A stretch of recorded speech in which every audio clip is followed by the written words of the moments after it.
এখানকার গ্রামের লোক বলল যে ওয়া লক্ষ্মী, ওয়া সতী, ওয়া পেয়ে, ওর মুখ দেখে গেলে আমার গা অমঙ্গল হবে।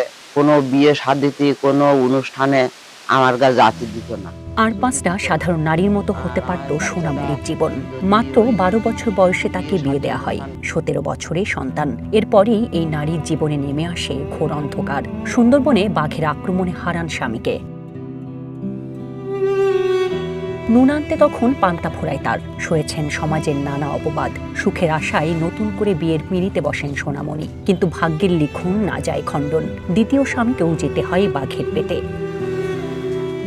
অভাবের তাড়নায় একসময় লোনা পানিতে চিংড়ির রেণু ধরা শুরু করেন, কিন্তু অসুস্থ শরীর নিয়ে এখন আর নদীতে নামতে পারেন না। জীবন বাঁচাতে এখন বাজারে ড্রাম পরিষ্কার করেন। ড্রাম প্রতি পান মাত্র 15 টাকা। যেসব হাড়ি ভাড়ায় যায়, ওইসব হাড়ি মেজে দিলি একটা হাড়ি মাইলি 15 টাকা। তা কোনোদিন হয়তো 10টা যাচ্ছে, কোনোদিন 2টো যাচ্ছে, কোনোদিন 1টা যায়। আর এই বাজারে আমি এখনো পর্যন্ত কাজ করি। যা ঝাল পেঁয়াজ রসুন ঝেড়ে দিলি 2টো রসুন দেয়, আর তরকারির দোকানে বেচে দিলি ওই 2টো তরকারি দেয়। এইভাবে আমি সংসারটা চালাচ্ছি এই বাজারে কাজ কাম করে। এই গল্প সোনামণির একার নয়। সাতক্ষীরার উপকূলীয় জনপদে সূর্য ওঠার আগেই হাজারো নারীর জীবন শুরু হয় এমন বেঁচে থাকার লড়াইয়ের গল্প নিয়ে। এখানকার নারীদের কাছে সুন্দরবন বা উত্তাল নদী কোনো পর্যটন কেন্দ্র নয়, বরং এটিই তাদের রুটি রুজির একমাত্র ঠিকানা। প্রতিদিন বাঘের ভয় আর কুমিরের আতঙ্ক সঙ্গী করেই নদী খালে মাছ আর কাঁকড়া খুঁজে ফেরেন তারা। আমার এই বছরে আমার ঘর ভেঙে যায় পানিতে, আমাকে কেউ সহযোগিতা করেনি যে আমাকে একটা ঘর দিতি, কেউ জায়গাটা দাম দিতি, আমাকে সহযোগিতা করিনি।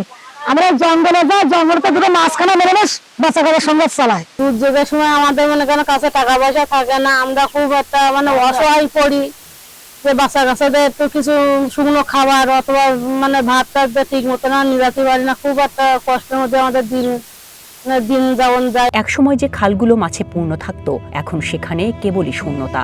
অসাধু উপায়ে বিষ প্রয়োগের ফলে কমেছে মাছের বংশবিস্তার। এর উপর যোগ হয়েছে জলবায়ু পরিবর্তনের প্রভাব। দুর্যোগ বা বড় জোয়ারে যখন চুলা জ্বলে না, তখন উপকূলের এই নারীদের রাত কাটে চরম অস্থিরতায়।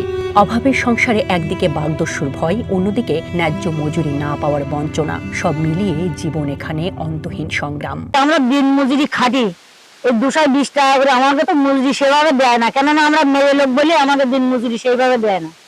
কিন্তু আমরা যদি এই 25 করে টাকা পাই, তাহলে এর সঙ্গে আমরা একটু ভালোভাবে সুস্থভাবে একটু চলতে পারি। আগে ধরো আমরা তো জঙ্গলে বাতাম, এই যে বক্সি বাতাম, এই বছর ধরো এই বক্সিতে মাছটা কিচ্ছু হয়নি, তাহলে আমাদের সংসারটা চলে কি? এরা ধরো এই মাছটা না হবার কারণে আমরা এই যে কাংড়া টাংড়া মারি, তাও তো বন্ধ হয়ে গেছে। কাংড়া টাংড়া তো জঙ্গলেও যেতে পারছি না। এরা ধরো কথা সরকারি আগে তো কিছু দিত, আর এখন আর কিছু দেয়। নারী দিবসের প্রাক্কালে উপকূলের নারীদের দাবি খুব সামান্য। চান শুধুমাত্র একটু বাঁচার নিশ্চয়তা। এই নারীরা কেবল অভাবের সাথে লড়াই নয়, বরং মাথা উঁচু করে স্বাবলম্বী হওয়ার শক্তিও খুঁজে বেড়ান, যা নিঃসন্দেহে অনুপ্রাণিত করে দেশের সকল নারীকে। বেঁচে থাক নারী শক্তি, জয় হোক সোনামণিদের। One national desk.